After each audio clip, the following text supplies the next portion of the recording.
नमस्कार दोस्तों, आपके चैनल टीम टेक सपोर्ट में आप सभी को बहुत बहुत स्वागत है और एक नई वीडियो के साथ मैं विनय विश्वास फिर से हाजिर हूँ। वीडियो का विषय वस्तु क्या है, लगभग वीडियो की थंबनेल देखने के बाद आप सभी को शायद मालूम पड़ चुका है। अगर नहीं पड़ा है तो वीडियो में जुड़े रहिए, और मालूम पड़ भी गया है तो भी जरूर जुड़े रहिए, अंत तक जुड़े रहिए, वीडियो को सुनिए और देखिए। आशा करता हूँ इससे ये 5-10 मिनट का वीडियो आपका कई हज़ार रुपये बचा सकते हैं। मैं अपना लाइफ एक्सपीरियंस आपको कह रहा हूँ और कहता हूँ एक प्रोडक्ट के बारे में, जो जिसे आप यूपीआई के नाम से जानते हैं, क्यूआर पेमेंट के नाम से जानते हैं, बहुत सारे नाम से आप लोग जानते हैं। ऐसे एक प्रोडक्ट के बारे में जो भारत सरकार ने लोगों के लिए छूट तो दिया मार्केट में, और उसका नेगेटिव इम्पैक्ट बाजार में क्या आ सकता है, शायद इसके बारे में कभी सोचा ही नहीं है। इवन जब इसका नेगेटिव इम्पैक्ट आ रहे हैं, इसके बाद भी लोगों को जागरूक करने का सरकार की कोई अभियान है ही नहीं। जैसे कि आप लोग म्यूचुअल फंड के बारे में जानते हैं, म्यूचुअल फंड्स के बारे में आप लोग बहुत सारे वीडियो देखते हैं, बहुत लास्ट में बहुत स्पीड में बोलता है म्यूचुअल फंड बाजार जोखिमों के अधिकरण है, ऐसे बहुत सारे बहुत कुछ बोलते हैं। मतलब इससे समझ में आता है जल्दबाजी में बोल रहे, इसका मतलब है पीछे कुछ झंझट है।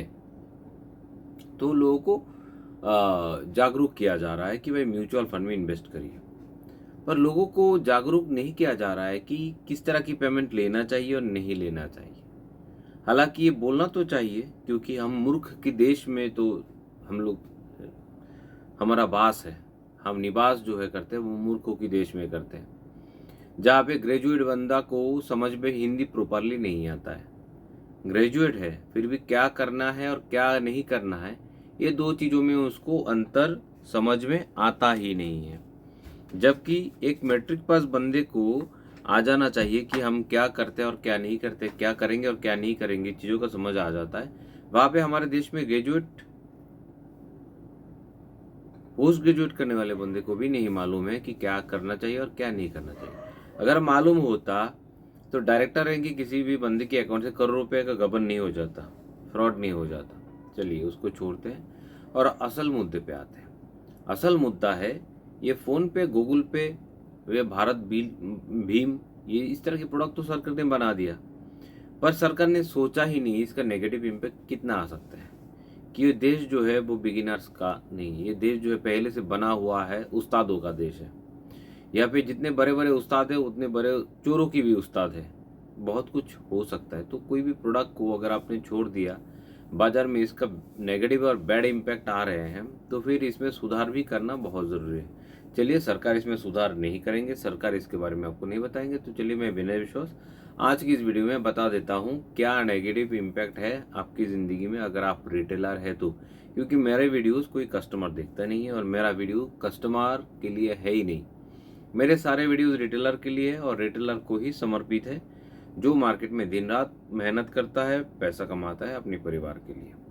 ठीक है, कस्टमर को आप सर्व करेंगे, कस्टमर को आप लोग समझाइए। तो मेरा वीडियो जो है वो बेसिकली सारे रिटेलर्स, दुकानदार के लिए, और दुकान में दिन मर्रा हर दिन 10 घंटा 15 घंटा ड्यूटी करने वाले लोगों के लिए। क्योंकि मैं नहीं चाहता हूँ उसका मेहनत की कमाई जो है वो चले जाए किसी और। मैं नहीं चाहता हूँ वो दिन भर दुकान में बंगाल के किसी खड़ी इलाका में दुकानदारी कर रहा है और अचानक किसी दिन गुजरात से पुलिस आए और उसको उठा के ले जाए। चलिए, लोभ एक ऐसा चीज़ है, मेरे सारे ज्ञान वहीं पे जीरो हो जाएगा। फिर भी मैं कोशिश करता हूँ। आप लोगों में से बहुत सारे लोगों का आज ऐसा हाल है कि आपको मालूम ही नहीं, अचानक एक दिन आपने देखा आपका बैंक अकाउंट जो है वो फ्रीज हो चुका है, और इसके बाद आप जाते हैं बैंक और बैंक कहता है कि आपके अकाउंट में जो है चार्ज बकाया है, आपके अकाउंट में साइबर फ्रॉड का जो है प्रभाव है। तो कृपया तुरंत आप नज़दीकी साइबर सेल ऑफिस में, मतलब साइबर क्राइम ऑफिस में विजिट कीजिए और वहीं से आप एनओसी लेके आइए, तो हम आपके अकाउंट खोल देंगे। फिर आप आनंद फानंद में साइबर क्राइम ऑफिस में जाते हैं और जाने के बाद मालूम चलता है आपके अकाउंट में 3,000 रुपये की फ्रॉड अमाउंट है, आपके अकाउंट में है। वो पैसा अभी तक है आपके अकाउंट में, पर वो अकाउंट में वो पैसा लियन रहना चाहिए था। बैंक ने ज़्यादा उस्तादी करके आपके अकाउंट को फ्रीज कर दिया, मतलब डोरमेंट कर दिया, ना आएगा ना जाएगा। कुछ कुछ क्षेत्र में आपका डोरमेंट कर दिया, डेबिट फ्रीज कर दिया, पैसा आएगा जाएगा नहीं। तो ऐसे बहुत सारे लोगों का आज की डेट में ऐसा हाल है। मेरा भी ऐसा ही हाल है।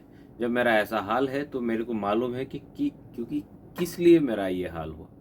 मेरा भी हाल हुआ आप जैसे रिटेलर की ही वजह से। रिटेलर ने डायरेक्ट नहीं किया है और रिटेलर की गलती की वजह से आज हम भी उसी चीज़ों में फंसे हुए हैं। आपको क्या करना चाहिए और क्या नहीं करना चाहिए वो क्लियर करते हैं, और किस चीज़ों की वजह से आप फंसे वो भी क्लियर करते हैं। सबसे पहले HDFC बैंक का जो व्यापार एप्लीकेशन है, HDFC बैंक आपको करंट अकाउंट देता है, साथ में एक एप्लीकेशन देता है जिसका नाम व्यापार। HDFC बैंक चाहता है कि आप गूगल पे मर्चेंट इस्तेमाल ना करो। HDFC बैंक चाहता है फ़ोन पे मर्चेंट इस्तेमाल ना करो।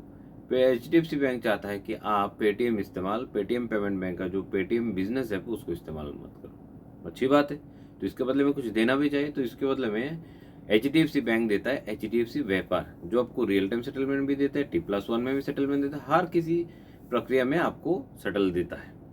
फाइन। पर एक चीज़ है, ये चीज़ देखने के लिए उनके पास कोई बंदा नहीं है। मतलब ये जो एक उनके पास प्रोडक्ट है जो गूगल पे मर्चेंट, फोन पे मर्चेंट से बेहतर वो लोग बताते हैं, उस प्रोडक्ट को मेंटेन करने के लिए उनके पास शायद उनकी भाषा में हो सकते हैं, पर एज ए कस्टमर हम कहेंगे उनके पास इस चीज़ को मेंटेन करने के लिए कोई स्टाफ ही नहीं है। बस बनाया और छोड़ दिया मार्केट में। सबसे पहले HDFC व्यापार को इस्तेमाल नहीं करना है। इससे क्या होता है, ये खुद ही मर्चेंट है और खुद ही बैंक है। जो भी इम्पैक्ट आएगा सीधा आपके बैंक अकाउंट में आएंगे और आपका बैंक अकाउंट फ्रीज हो जाएगा।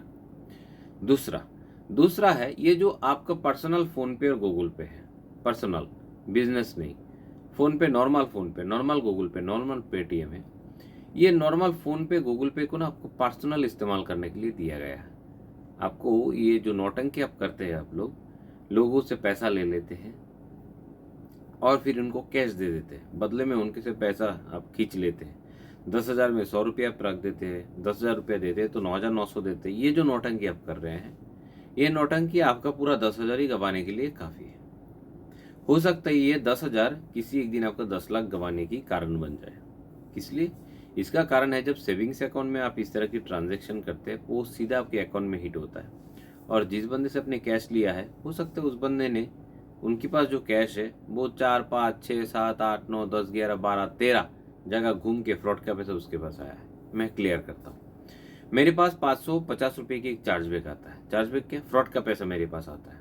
मालूम है वो फ्रॉड का पैसा कितने नंबर में मैं हूँ? 13 नंबर पे मैं हूँ। मतलब किसी का 1,48,00,000 रुपये चुराया गया है।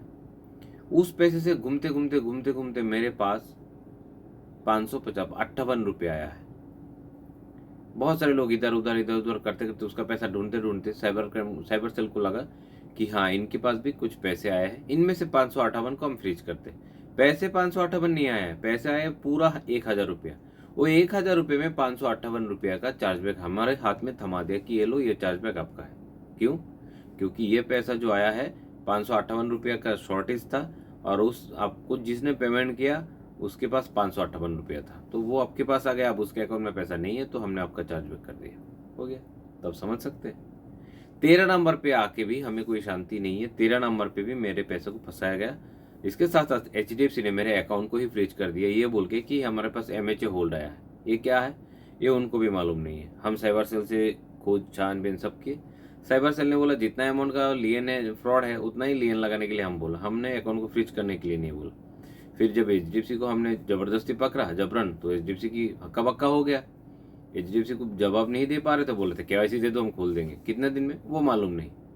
तो अभी हम लोगों ने HDFC को लॉयर नोटिस भेजा सुप्रीम कोर्ट से, ठीक है। वहाँ से जवाब आएगा, सही जवाब आएगा, सब कुछ सही रहेगा तो फिर तो ओके, नहीं तो हम केस ठोकेंगे सुप्रीम कोर्ट में। हमको जानना चाहिए कि हमारा अकाउंट क्यों फ्रीज हुआ। अब बात है कि आप 5,000 और 10,000 के लिए तो इतना दूर नहीं जाएंगे। हमारे पास 2 लाख 2.5 लाख का कहानी है, तो हम जाने के लिए तैयार हैं। आप 2,000 5,000 के लिए नहीं जाएंगे, 10-20 हज़ार के लिए नहीं जाएंगे। और ऊपर से जब आप सुप्रीम कोर्ट, थाने, पुलिस की नाम सुनते हैं तो आपका हालत वैसे ही खराब हो जाएगा। तो इसलिए आप सभी के पास निवेदन है कि अगर आप दुकानदार हैं, अगर आप बिजनेस कर रहे हैं, तो कृपया फ़ोन पे मर्चेंट या फिर गूगल पे मर्चेंट खोल लीजिए, और मर्चेंट को रेगुलर ट्रैक कीजिए कि इसमें आपके नाम पे कोई चार्जबैक है कि नहीं। डेली रात को ज़रूर एक बार देखें मेल को, एक बार आपका जो गूगल पे मर्चेंट का जो ऐप है उसको। पेटीएम इसके लिए माहिर है, कोई भी चार्जबैक आता है तो पेटीएम बहुत अच्छी तरीके से इसको व्यू कराता है कि आपके नाम पे चार्जबैक है। इसका क्लियरिटी दीजिए, नहीं तो हम वो पैसा काट लेंगे। जब भी वो पैसा काट लेते हैं फिर भी आपके अकाउंट में वो लोग कोई इम्पैक्ट आने नहीं देता है। आप समझ सकते हैं। तो इसलिए कोई भी पर्सनल फ़ोन पे गूगल पे पेटीएम पे पैसा नहीं लेना है, ना ही किसी अनजान व्यक्ति को कैश रुपए लेके पैसा देना है, नहीं करना है भाई। ये जो मनी लॉन्ड्रिंग का खेल आप लोग खेल रहे हैं, जो मनी ट्रांसफर सरकार को टैक्स दे के करना था वो आप फ्री में कर रहे हैं, ये आपकी ज़िंदगी में बहुत खतरनाक चीज़ लेके आ सकते हैं। हमारे साथ ऑलरेडी ये खेल चल रहा है पिछले 2 साल से, हमने 1-2 बार बताया भी है। इसलिए आज की इस वीडियो में और क्लियरिटी के साथ बताना चाहता हूँ, इस खेल में फंसे मत। आपका मेहनत का 2-4 लाख रुपए इस तरह से अगर फंस जाएगा तो बहुत बुरा होगा। हमारा अभी तक 4 अकाउंट फ्रीज है, एक में 2,55,000, एक में 1,45,000, एक में 84 और एक में 14। समझ सकते हैं, 2.5 लाख, 1.5 लाख, 4 लाख और एक में 84 और 14। तो लगभग 5 लाख रुपए हमारा फंसा हुआ है इन चक्कर में। जबकि ये सारे बैंकों में, मतलब ये सारे अकाउंट्स मिला के फ्रॉड अमाउंट जो है हमारे पास है 29,29,000 रुपये के लिए 5 लाख रुपए का अकाउंट मेरा फ्रीज होके पड़ा हुआ है और इसको लेके मैं लड़ रहा हूँ। तो मैं नहीं चाहता हूँ आपके साथ भी सेम कहानी हो। तो कृपया पर्सनल फ़ोन से किसी अनजान शख्स को या फिर नोन शख्स को, जानते हैं इनको भी पैसा लेना देना, बड़ा अमाउंट जो है लेना देना बेवजह मत करिए। किसी दुकानदार को पेमेंट करना है करिए, किसी भाई को बहन को पैसा देना है दीजिए, पर किसी अनजान व्यक्ति को या फिर किसी दोस्त को पैसा देना है तो मनी ट्रांसफ़र कीजिए। दोस्त के नाम पे अकाउंट पे मनी ट्रांसफ़र कीजिए, आप IMPS कीजिए, NEFT कीजिए, पर UPI की कहानी मत कीजिए। UPI बहुत गंदा चीज़ है। पैसा लेना हो किसी से तो बैंक अकाउंट में भी लेंगे तो पूछिए किस अकाउंट से आने वाले हैं पैसा, ये भी बहुत रिस्की है, नहीं लेना है। आपकी दोस्त के पास आपका पैसा पड़ा हुआ है, दोस्त से पैसा लेना है तो कृपया उसे चेक से लीजिए। उसको बोले कि चेक दे दो भाई, मेरे अकाउंट में पैसा आ जाएगा। अगर बड़ा अमाउंट है तो, छोटा अमाउंट है बड़ा सब रिस्की, पर बड़ा अमाउंट है तो चेक से लीजिए या फिर कैश में लीजिए। फ़ोन पे गूगल पे में बहुत बड़ा अमाउंट मत लीजिए, कि किसको पता कि उसके अकाउंट में जो पैसा आया है वो पैसे में चार्जबैक का पैसा नहीं है। तो UPI बेसिकली आपके लिए क्रिटिकल चीज़ बन चुके हैं। अगर आप इस बात को नहीं मानते, मैं चेतावनी हर चीज़ों में बहुत पहले से देता रहता हूँ। बहुत पुराने APS की कंपनियों के टाइम पे भी मैंने आप लोगों को चेतावनी दी, आप लोगों ने सुना नहीं, तो बहुत जगह पे आप लोग फंसे हैं।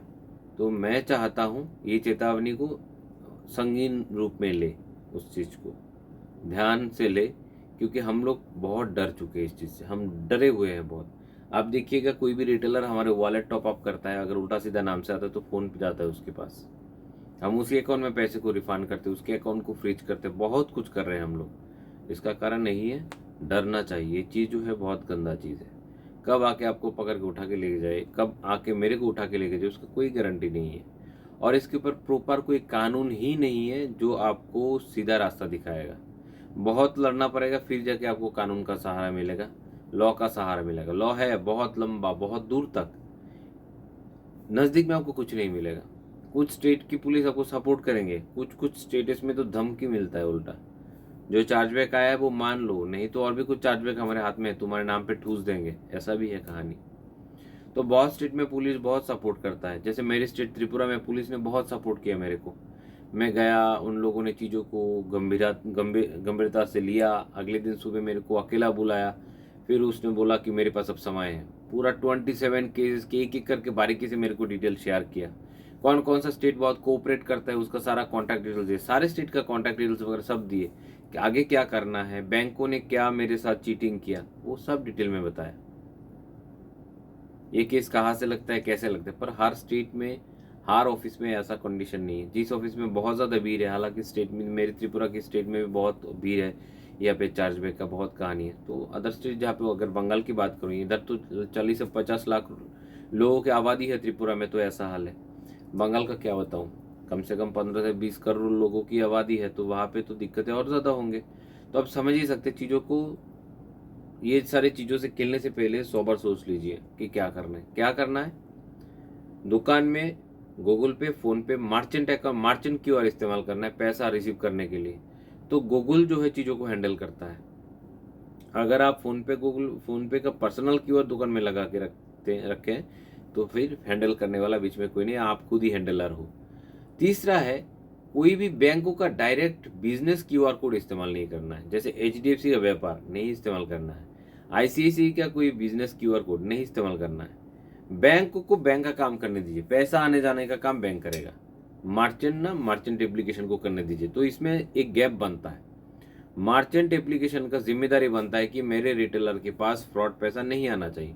जैसे मैं गूगल बिजनेस अकाउंट क्यूआर से पेमेंट लेता हूँ, तो पिछले 2 दिन ना मेरा लगभग 30 से 35 हज़ार रुपये मेरे को होल्ड कर दिया इसने, क्या कहते हैं, गूगल पे ने। तो मैंने पूछा, बोला सर हम लोग आपकी सुविधा के लिए ये चीज़ कर रहे हैं, हमारे सेफ्टी और आपकी सेफ्टी के लिए कर रहे हैं, हम नहीं चाहते कि आपका अकाउंट फ्रीज हो। हम कुछ रिटेलर्स को कॉल करेंगे, कस्टमर्स को कॉल करेंगे, वो उन्होंने आपको पेमेंट किया कि नहीं वो हम कंफर्म करेंगे, फिर आपका पेमेंट क्लियर कर देंगे। तो 2 दिन में उन लोगों ने क्लियर कर दिया। तो बीच में मर्चेंट्स को रखिए। इसमें सबसे बेहतर पेटीएम और गूगल पे मैंने देखा। फ़ोन पे का मेरे को मालूम नहीं है, फ़ोन पे मैं इस्तेमाल करता नहीं हूँ, वो किस तरह से मैनेज करता है चीज़ों को, कैसे आपको सपोर्ट करता है वो मेरे को मालूम नहीं है। पर जो चीज़ मालूम है मेरे को, पेटीएम बहुत ज़बरदस्त है इस चीज़ में, गूगल पे भी बहुत अच्छा है, कस्टमर केयर में फ़ोन फटक से लग जाता है, फिर वो लोग सपोर्ट भी करते हैं। तो फ़ोन पे गूगल पे को बीच में रखिए। और लोगों से कैश देने के चक्कर में ये जो यूपीआई कैश विड्रॉल का मज़ा आप लोग ले रहे हैं, ये मत कीजिए।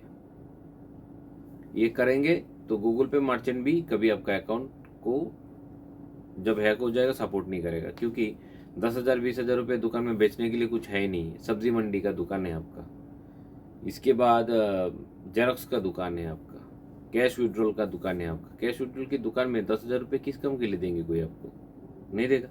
इसका मतलब आपने साइबर कैफे दिया, साइबर कैफे में 10,000 में क्या बिका जाता है, मोबाइल का प्राइस 10,000 रुपये पूरा तो नहीं होता है, कुछ इधर उधर होते हैं, इसका जीएसटी बिलिंग्स होते हैं। पर आप लोग क्या करते हैं कि लोगों से कैश के चक्कर में आप समझा देते हैं मेरे दुकान में बिल किया, ये किया, वो, ये सब कुछ से कम नहीं होगा। जब आपसे बिल मांगा जाएगा 10,000 की, आप दे नहीं पाएंगे। तो कृपया मनी ट्रांसफ़र के अलावा कैश इधर उधर करने का जो प्रोग्राम है इसको बंद रखिए, नहीं तो बहुत बुरी तरीके से फंसेंगे। हम लोग ऑलरेडी फंसे हुए हैं, हम लोग बैंकों के साथ अभी झगड़ा मोड़ ले लिए, झगड़ा चल रहा है। मैं नहीं चाहता हूँ हमारे जैसा हालत आपका भी हो।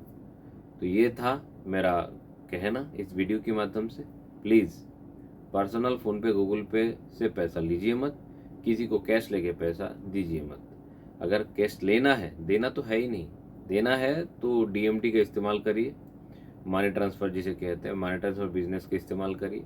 आप कहेंगे पड़ोस वाला दुकानदार दे देते हैं, तो पड़ोस वाला दुकानदार जब जेल में जाएगा आप जाना चाहेंगे, नहीं जाना चाहेंगे ना, तो मत कीजिए ऐसा। तो पर्सनल फ़ोन पे गूगल पे से पैसा मत लीजिए, पैसा मत दीजिए।